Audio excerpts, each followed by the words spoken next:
Hello, in this video, we are going to do a Westlaw refresher for your appellate problem. I first want to reiterate that even though the steps that I'm going to show you today will help with research, please do not think of research as a step-by-step approach. Research is not linear in nature. Research is recursive. What do I mean by that? Is this. So let's say you find a secondary source. That secondary source will point you to case law. Case law will point you to other case law. Case law may also point you back to different secondary sources. So you are going back and forth, or you're going round and round between secondary sources and primary sources. Um, so even though I'm laying this out in kind of a linear fashion in terms of how to present this to you, that is really not how research happens in the real world.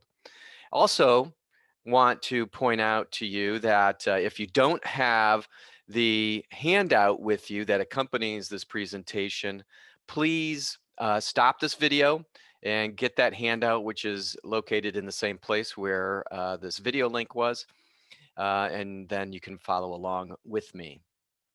All right, I think that it's best to put research in context, and so I am going to be showing these steps to you in the context of a hypothetical that relates to the problem that is in the student sample, and that's the Jennings problem. So the legal issue relates to whether the defendant Jennings, whether his driver's license was illegally seized by the police.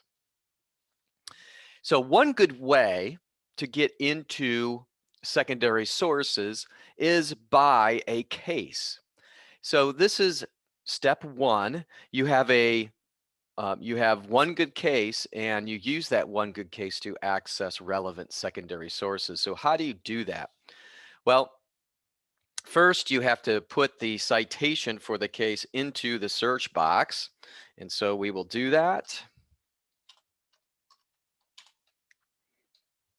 And you see as I'm typing, the case actually populates in the word wheel down here. So I can just click on that, and now the case comes up. If this is the first time you've ever looked at the case, then obviously you are going to want to spend some time reading the case and getting to know the case before you use this as a launching pad into your research. But after you've done that, now you can start to look for secondary sources. Where you find that in Westlaw is by key cite. So these tabs up here are your key cite tabs, and you're going to find secondary sources under citing references right here. All right.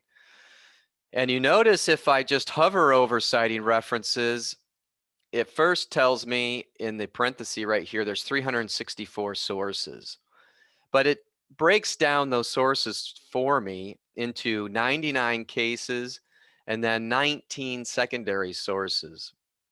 So I can just click right here, secondary sources, and then it takes me to those 19. If I forget to hover over, I can simply click citing references, and it opens up the citing reference tab, but I can still navigate to cases and secondary sources over here under content type. So that's what I'm going to do first, is look at secondary sources. So I just clicked the 19. So 19 isn't too bad to look through. Also, I can limit, if there's a lot here, I can limit by head note topic. So you see the head notes over here. These are the head notes from the case. So if you remember back from first semester, what head notes are the point of law that is discussed in the case, and many times there's multiple points of law, so that's why there's multiple head notes.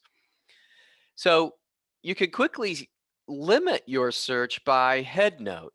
So if we're only interested in the case that relates to Headnote 5, you see right here, this entry relates to 5, but the next one doesn't. This is 9, and then this one is 10 and 11. So we could skip that. If you have a lot of secondary sources, you can limit the headnote topic down here. So just open that up, and let's say the headnote is 5 that I'm really interested in, and if you read the case, you would find that Headnote 5 is the one that deals with the retention of a driver's license. So I'm going to click that, and you see it already tells me there's only 2 citing references. And then I hit the filter, and here we go. Now I'm down to 2 sources. So I went from 19, now I'm down to only 2. I have a law review article, Columbia Law Review, and then I have a Georgia criminal trial practice. So if I'm doing federal research, I would skip this one because this is relating to Georgia.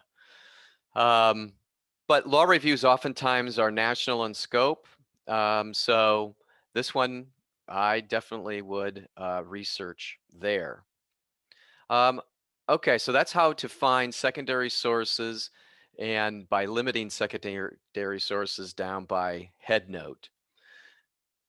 I'm now going to remove the headnote restriction because I want to show you a very helpful secondary source, and that is ALRs. Not too many people use ALRs, unfortunately. ALRs is the American Law Reports. It's an excellent secondary source, and I highly recommend it to you. What ALR does is it takes discrete areas of the law and it writes and a legal commentator write an entire article dedicated to that discrete area of law. And it breaks down the law for you in a very nice way and gives you the relevant cases. So not only do you get the case law with this, you also will get an understanding of how the law actually breaks down. Another nice thing is it gives you cases on both sides of the aisle. So even though these 2 law review articles are not relevant to the particular hypothetical I have before us, I do want to show you what this looks like and how helpful it will be to you. So I'm opening this up, and it's going to take a moment because ALRs are long. And when you're in an ALR, pay close attention to the outline. It has an amazing outline and also a fantastic index to help you navigate. So here's the outline. So I can, before I just start diving in and reading, I usually first read this preliminary matters. So first it tells me the scope of this particular article, or rather annotation, that's what they're referred to in ALRs. It will give you related matters, so other places to look as well. So that's very helpful for research. And look at this, some background and summary of the matter with practice pointers. So very helpful. And then now it gets into the substance of the matter. And you can see how it really nicely breaks this down into concrete, small bite-sized pieces that you can really digest what's going on. And by using the table of contents here, or the outline, you can find topics that are relevant and then eliminate others that are not. Also helpful is the index, and you see how the major terms in the article or the annotation are in the index. So you can also do some term searching on your own in this index, and then click on the relevant sections that correspond with those terms.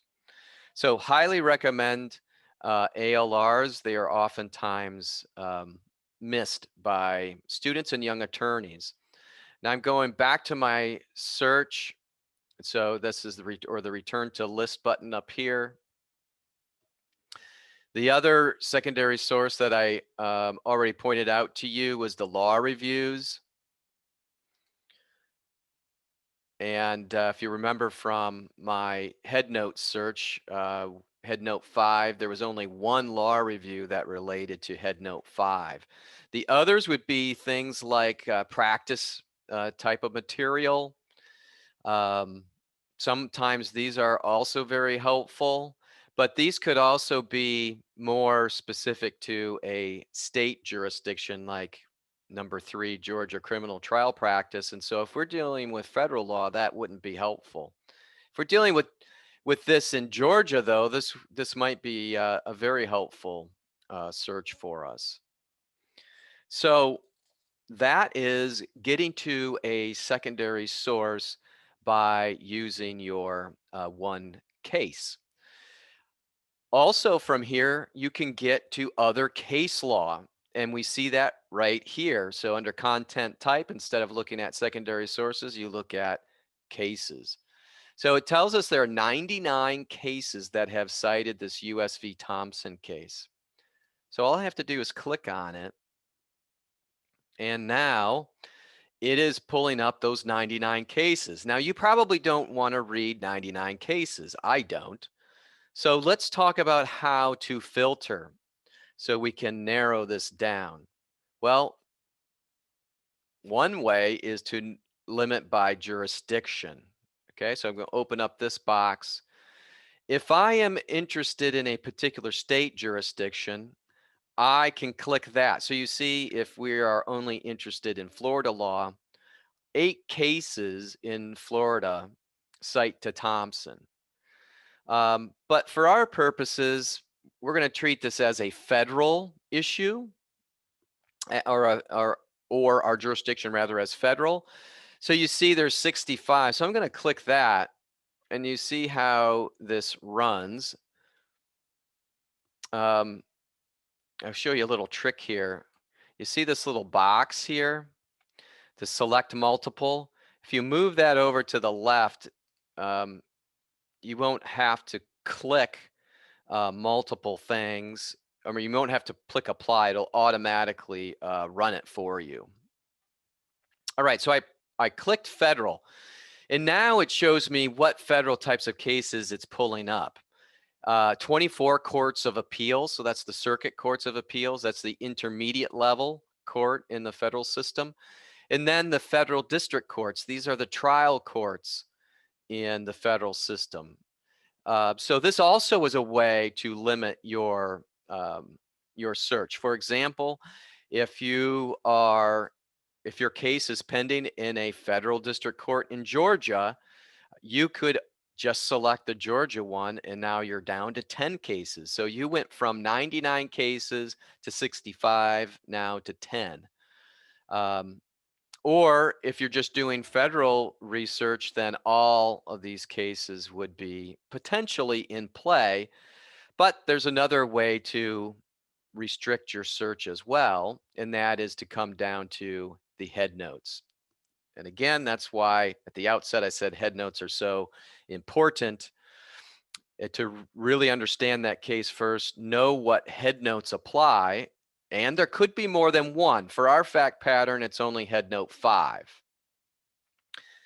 But notice here, when I click headnote topics, I would be able to click multiple headnotes if more than one did apply. So I'm scrolling down till I hit headnote 5, and there's 17 cases now. So I went from 99 to 65, now down to 17. Now I have a much more manageable set of cases to read through. And some of these cases are circuit court cases, and then I know that from the 11th Circuit, so I know that from the site. All right, and some of these cases are district court cases, so trial court cases. I know that again from the site. Fed Sup, or FSUP rather, only trial court decisions, and this trial court is the Northern District of Georgia, for example. All right. So I could navigate to these cases very quickly and find cases that are helpful. Now, which ones would I start with?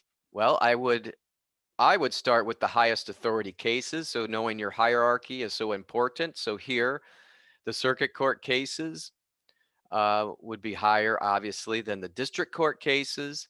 And then from there, I look at depth of treatment.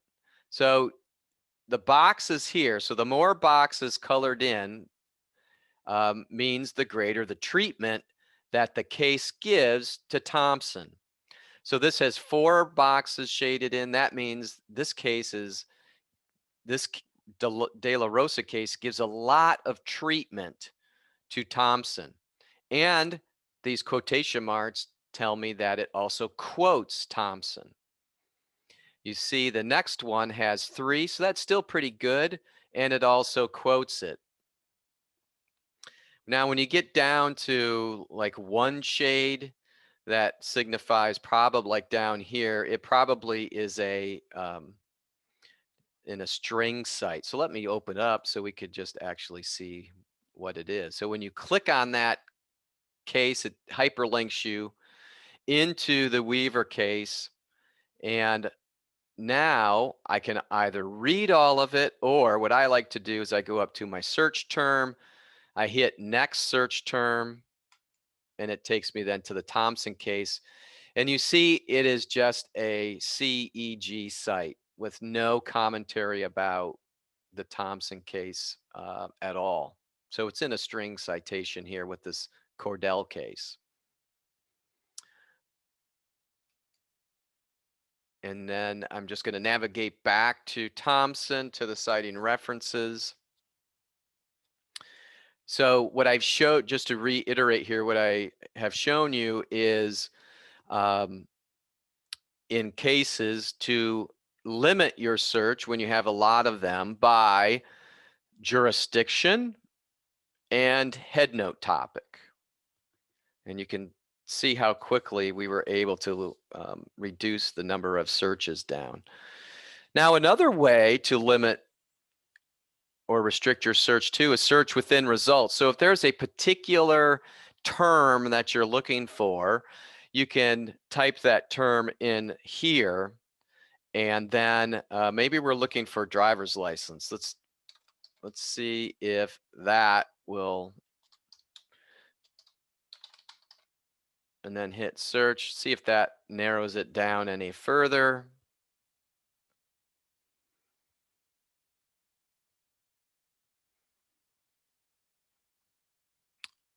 Looks like all these cases are addressing a driver's license. So that didn't narrow it down any further, but I think you get the idea. To remove the search, just come back here. And now I'm back to where I was with the federal cases with Headnote 5. Still dealing, now I'm moving on to the next point. So this is point 3. One good case method to find opposing cases. So you not only want cases that are in your favor, but you want to know cases that your opponent is going to use. So cases that are favorable to the other side. How can you find those cases? Well, sometimes they're discussed in the cases that you've already found. Another way to do that, though, is to pay attention to, again, key site. This time, though, we're going to look at negative treatment. You see that 9 cases somehow negatively treat the Thompson case. Well, that could mean then a potential positive case for your opponent. So let's click on negative treatment. And there's only 9, so that's not too bad. But again, it has these tools for us. It has the depth of treatment tool as well as the headnote tool. So Nixon quotes Thompson, but deals with headnote 7. So this might not be something to be too concerned about. However, if we keep going down here, we see a few cases, Weaver, for example, the state case, Rizzo case, these three cases do address Headnote 5 from Thompson. We definitely need to look at those cases. And as I am scrolling down, I see even further cases with Headnote 5. But I'm going to pay close attention as well to the type of case it is. Weaver is a federal case because it's reported in F3rd. That's the Federal Reporter 3rd edition, and it says 4th Circuit, so that's the 4th Circuit Court of Appeals. If my jurisdiction is federal, and that's what it is for this hypothetical fact pattern, I do want to take a look at this case. But now look at the OA State case. This is the Southern Reporter. The Southern Reporter is a reporter for state cases, and it tells me specifically what jurisdiction. This is the Florida Court of Appeals. This is a state court decision. I'm not going to look at this case because this is outside my jurisdiction. All right.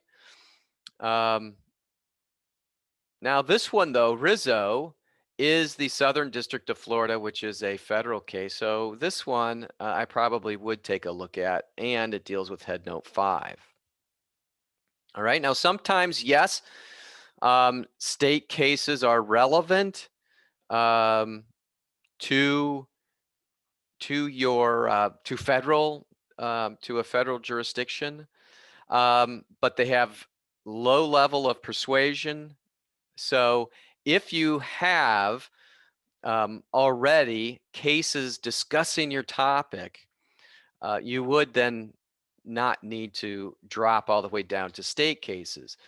However, if the area of law does not have a lot of federal case law treatment, then you probably would want to look at state cases. So that's looking at the one good case method defined opposing cases. That was point number 3 on the handout.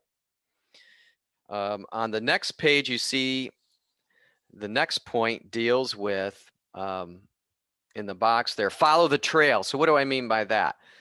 What I mean by that is when you find a case and you're reading the case, that case is going to point you to other things.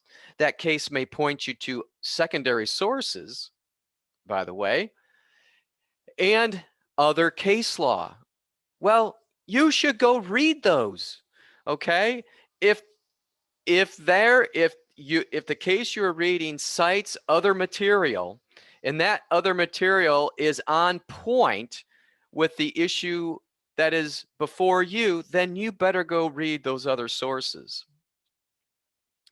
All right, point number 4, the one good case method utilizing case number searches. So I'm going to go back to the case itself. So I just click document. So what is key number searching? All right, key number searching, by the way, is fantastic, and it's only available on Westlaw. So here's the beginning of the opinion, and you see here that this opinion has 12 headnotes, and that in the left of the box here, these are the headnotes. So it's got to give you the number, the topic, and the description from the case. And it also tells you, by the way, how many cases cite that case for this headnote. So we were interested in Headnote 5 for arrest. So this tells me 30 cases. So of all of these 99 cases up here, 30 of them cite to Headnote 5.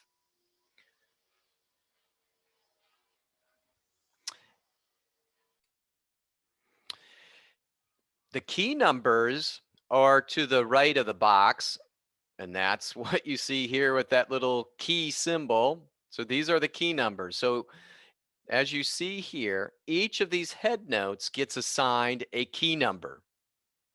All right. So this Headnote 5 relates to arrest. We see key number 35 deals with arrest. Then what Wes does is it takes these broad areas of law, for example, arrest, and then it divides and subdivides that into narrower subcategories. So this is how you can find particular types of cases very quickly. So this particular head note falls not just under arrest, but investigatory stop, and more specifically under investigatory stop, what is a stop, and then even further drills down to particular cases.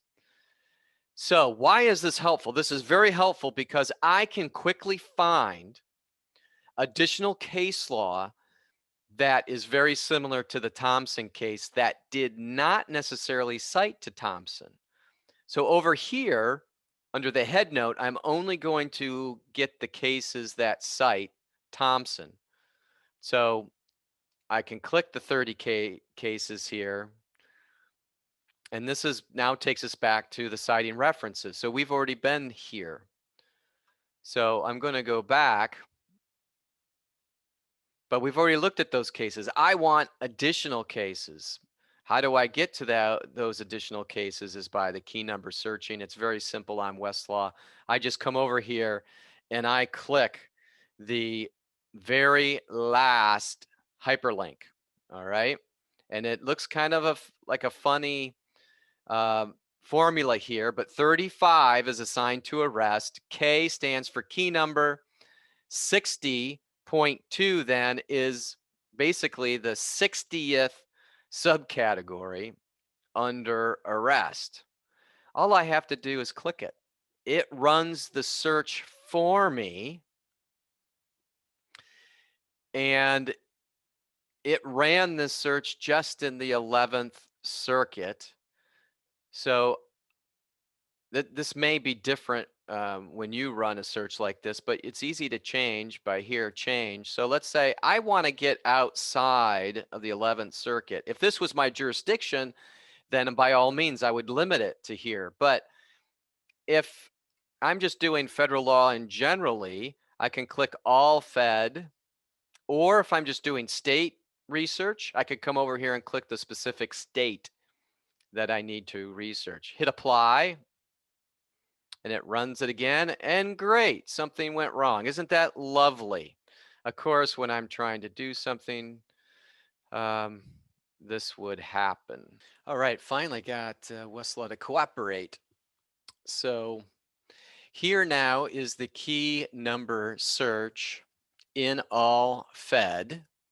And I'm just going to show you this again. You hit the change button there. So it was 11th circuit, and I changed it to all fed. We could even limit it probably to these three things: the U.S. Supreme Court, the federal courts of appeals, and the federal district courts, to avoid these down here, the bankruptcy court, tax court, military courts, which may not be applicable. So we could do that and then hit apply. I'm just going to leave it for now, since it didn't work very well the very first time. So there's a lot of cases here. There's 112 cases here. That's going to be a lot to read through. So one thing we could do is to come back over to search within result, and we are looking in particular for driver's license. I'm going to put that in quotation marks, so it gives us that exact phrase, driver's license. So if you want that exact phrase, that's when you use quotation marks. Hit search. And you see we went from 112 to 5 cases now. And each of these cases has the phrase driver's license in it, as you can see. So I can click it, click the first case.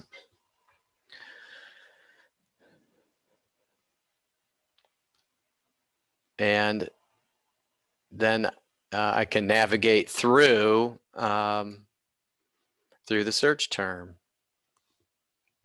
If I need to go to the next case, I can go next document. This is previous document, next document, and here we are into the next case. This is previous term. This is next term. Okay, so that's key number searches. The next thing I want to show you, this is number 5 at the page of top, or at the top of page 6, is ALRs. I did show you ALRs through the one good case method, but if you remember, the Thompson case wasn't cited in any ALRs that would be applicably, or that was applicable to our problem. So I'm going to do just an ALR search. So I'm back to the main screen, and this is where you find ALR. ALR is a secondary source, so come under secondary sources under content type. And then from here, you'll see the very first one is American Law Reports. That's the one we want. Now that we're in American Law Reports, now I'm at the bottom of page 6, by the way, in the handout, we can search in a couple different ways. One way is we could search by topic. So you see these topics here. There's not very many of them, though. Or I like to search by the index. The index is a great way to search, and it's a little more forgiving than doing a search query. And so we can just then click into here to the index and put whatever our search terms happen to be. Or you could just right up here. No, sorry, I'll go back. So another way is just to do a search query. So I need to get out of the index. All right, now I'm back to American Law Reports. I could just do a search query right here. But for my purposes, the advantage of using an index is that you find, I think you find more helpful entries, and you find terms that you may not have even thought about. So again, indexes here under tools and resources. That's an advantage, by the way, of Westlaw, is many of the secondary sources have an index, and you find that always under the tools and resources on the right-hand side. Okay.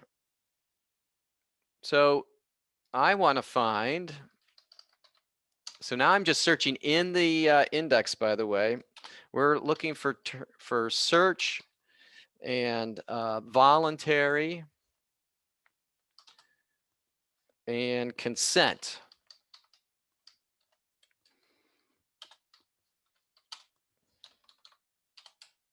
Come on, there we go. Okay, if you remember from first semester, root with a root expander, which is the exclamation point, gives you all variations of that root, which is important to do because we don't know how that word is going to show up in any particular document. It could be voluntary, or voluntariness, or it could be consent or consensual. To make sure we cover all that, we put the root and then the expander. The slash with the number here means search and voluntary or voluntariness need to be within 10 words of each other. So it's fairly close. To broaden that out, you would just add a bigger number. So let's say 20. That means now search needs to be within 20 of voluntary or voluntariness. So you would get more results. And then you run your results.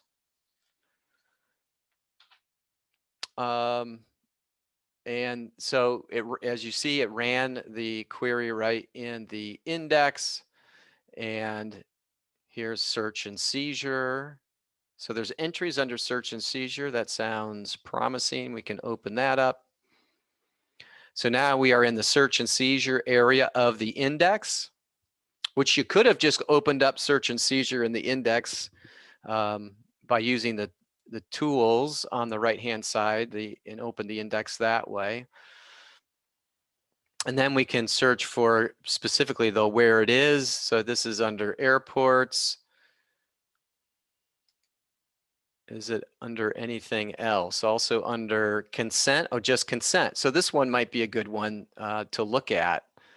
And this one actually deals with Supreme Court cases. So here are the actual ALR annotations. That's what these links are.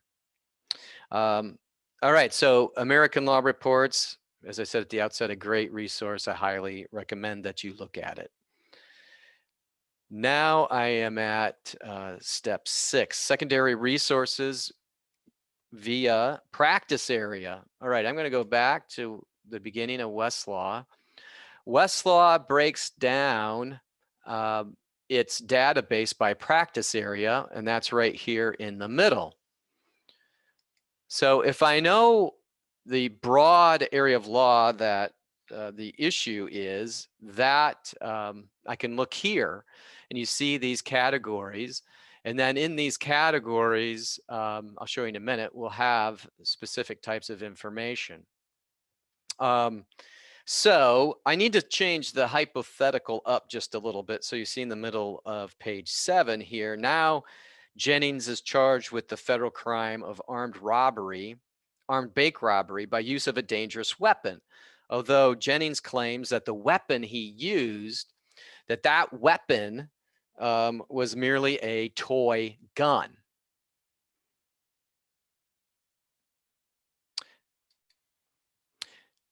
He claims that weapon was merely a toy gun. All right, so what would be our general area of law?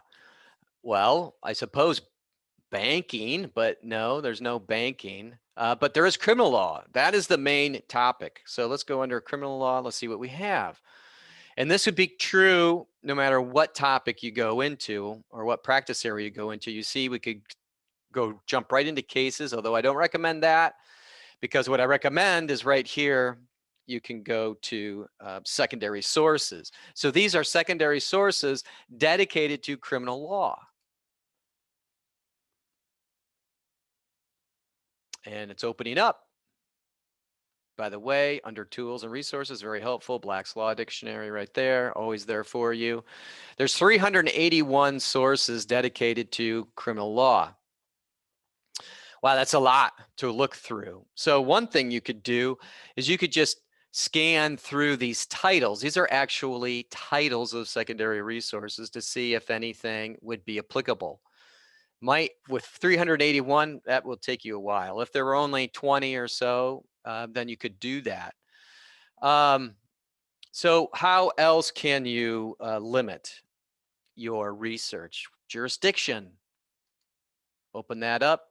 We're just interested in federal cases. Okay, so I click federal. And so we went from almost 400 now down to 45, much more manageable. We could also run a search now. We could skim through these again to see if there's anything that's related to like crimes with bank robbery.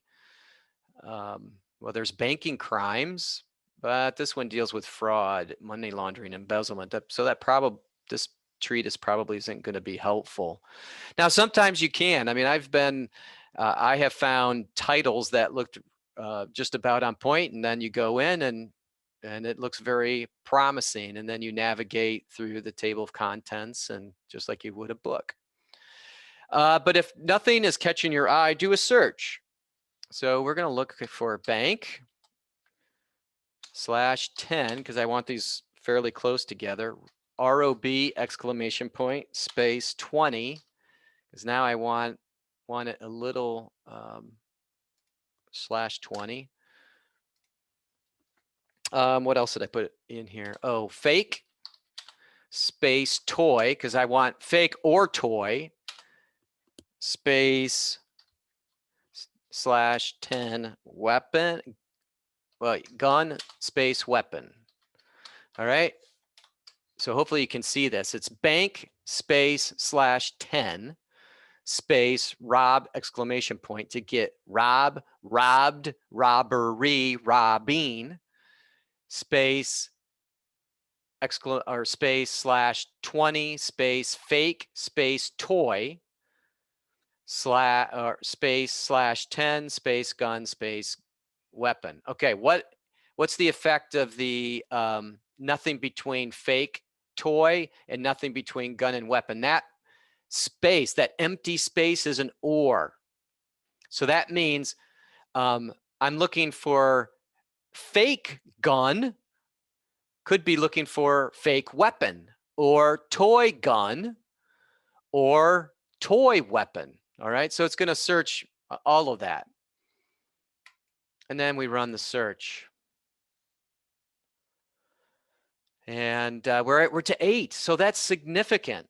We went from almost 400, then down to 40 something, and now we're down to 8. And look at the very first thing that pops up. This is an Aspen publication, Department of Justice manual of some sort, resource manual. Section 1351 of that manual deals with assault, use of dangerous weapon during bank robbery. Sounds exactly what we're looking for.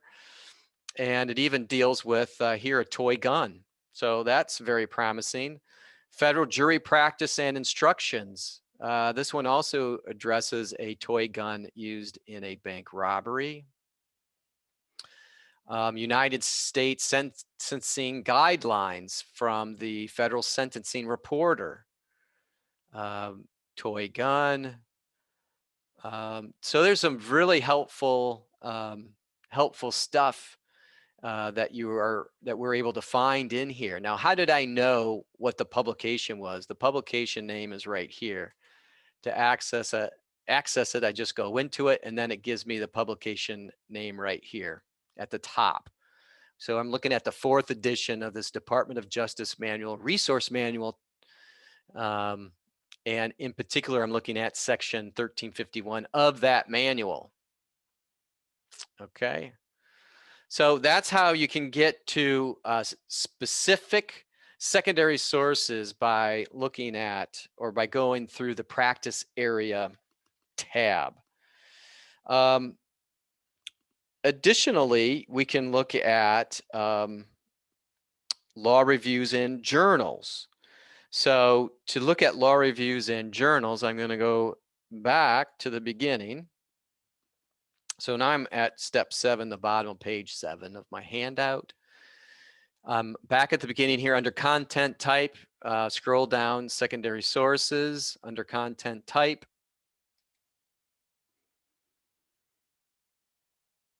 And we're going to look at law reviews in journals under by type. And there's going to be a ton of them here. So we're going to have to do some filtering. Yeah, over 1,000. So now we definitely need to filter. We can filter a couple different ways. The first way is let's filter by topic. Our main area is criminal law for this hypothetical. All right. Now we're down to 24. These resources are specifically, these law reviews are, as you can tell, specifically dedicated to criminal law.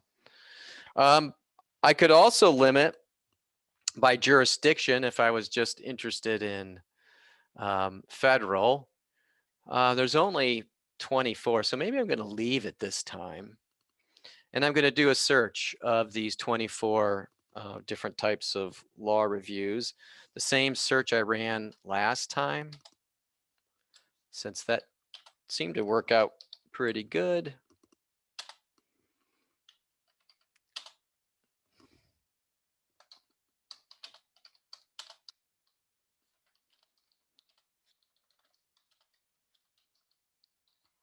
Hit enter.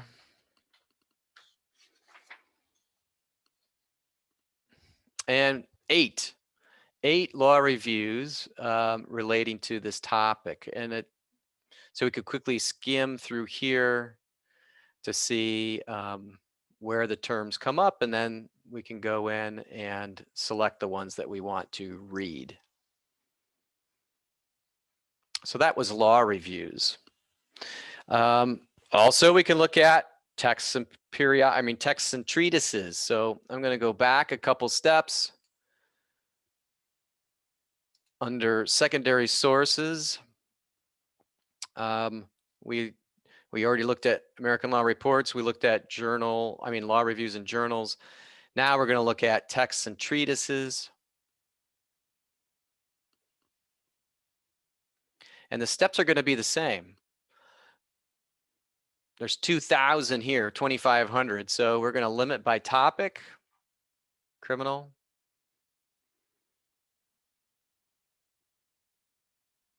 And I should have saved the search, but I need to put it in again. So bank within 10.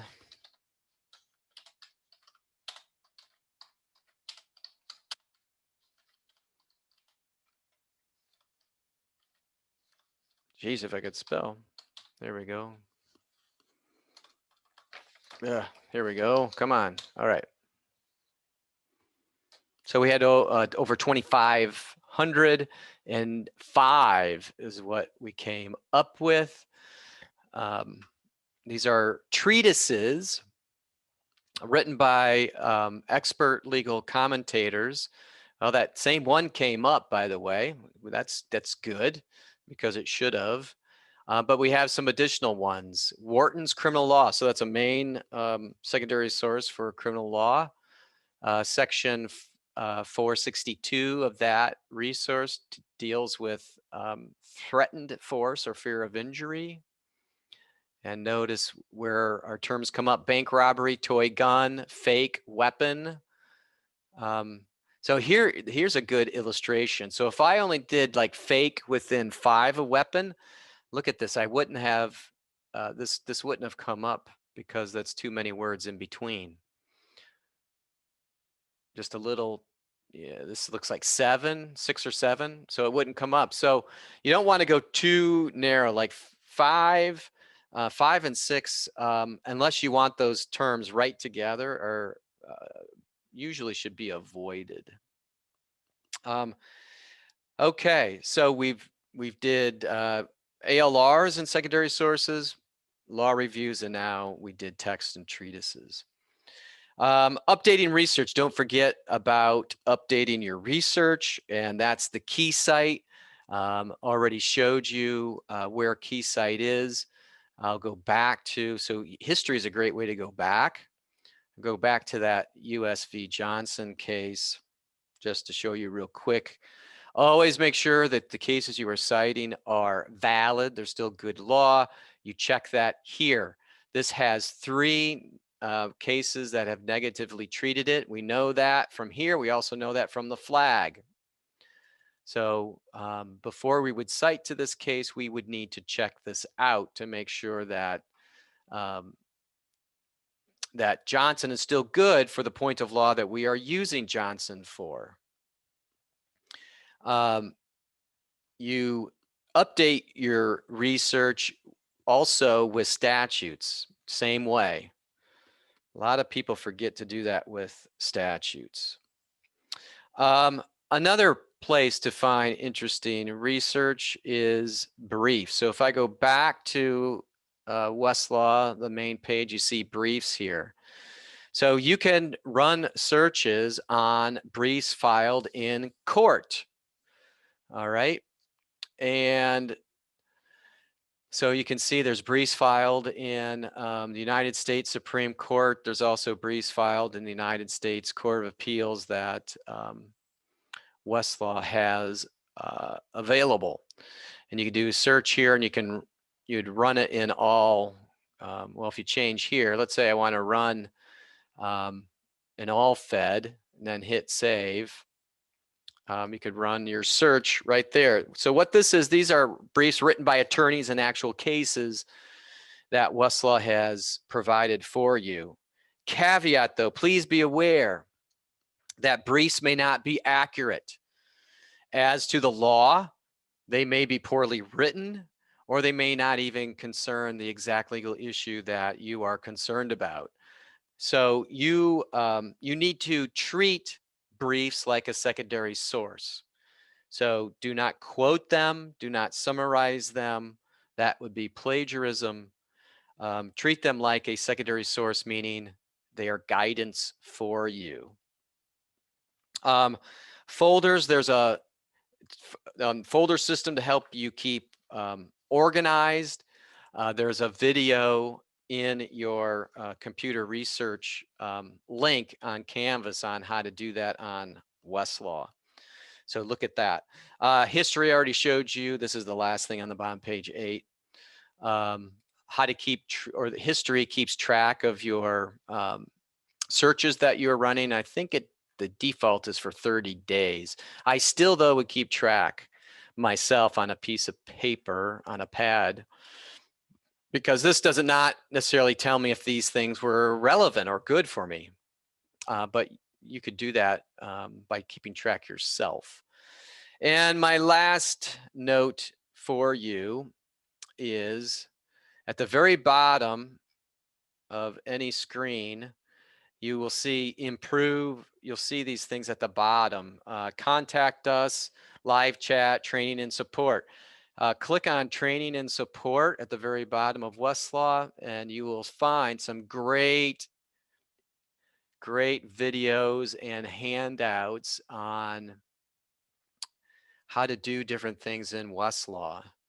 So if I keep scrolling down to training resources, that breaks it down for you. I want a little bit more on case law research. Here's a bunch of information for you. Statutory research. Here's one on finding secondary sources. Okay, there's a lot of resources here for you if you are in need or want some additional information. There's even tips and tricks down here. So there you go. That is a review of Westlaw.